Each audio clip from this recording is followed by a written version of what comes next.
Hello everyone शांति पाठशाला को मु आपण मानंकु स्वागत जनाउछि। आजिकार एक नूतन भिडियो रे आमे आलोचना करिबा स्वाधीनता दिवस उपलक्षे एक सुंदर और हृदयस्पर्शी भाषण।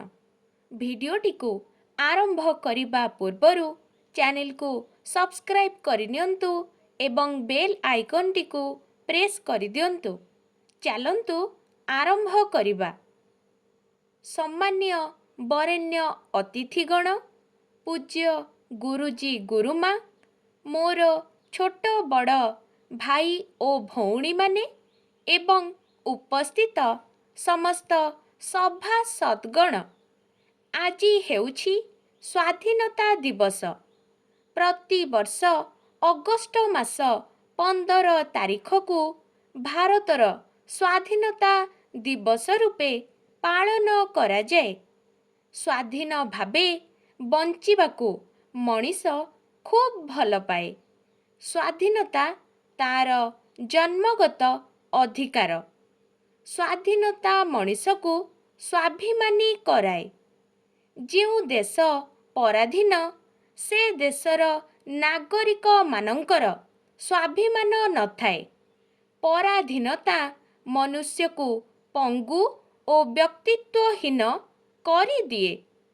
सुजला सुफला स्वर्णप्रसू भारतर जनसाधारण विदेशी कबଳରେ पड़ी शोषित, लांछित एवं अपमानित होइथिले।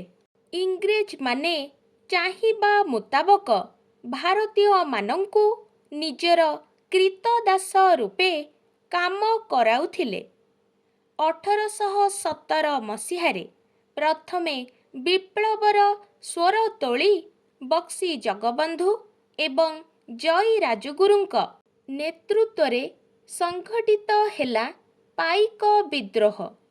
1857 रे आरंभ हेला सिपाही विद्रोह, जहा भारतर प्रथम स्वाधीनता संग्रामर बीज बपन करिथिला प्रत्येक भारतीयଙ୍କ हृदय। 1905 मसीहारे बंगभंग आंदोलन मध्य भारतर स्वाधीनता संग्राम को त्वरान्वित कला।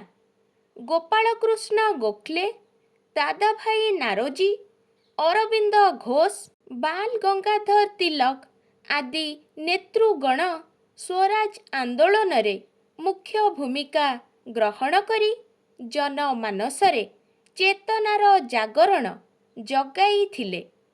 1919 मसीहारे संघटित जालियानवालाबागर बर्बर हत्याकांड भारतवासींक हृदय को दुखाभिभूत करिदेला। तेणु 1921 मसीहारे भारतवासी महात्मा गांधींक असहयोग आंदोलन रे जोग देले। एतिकी बेले चरमपंथी नेता सुभाष चंद्र बोसଙ୍କ नेतृत्वरे देखा देला आउ एक महाविप्लव। क्रांतिकारी नेता भगत सिंह, खुदीराम, चंद्रशेखर आजाद स्वतंत्र क्रांति आंदोलन चलाई इंग्रेज मानंक मनरे भरिदेले भय।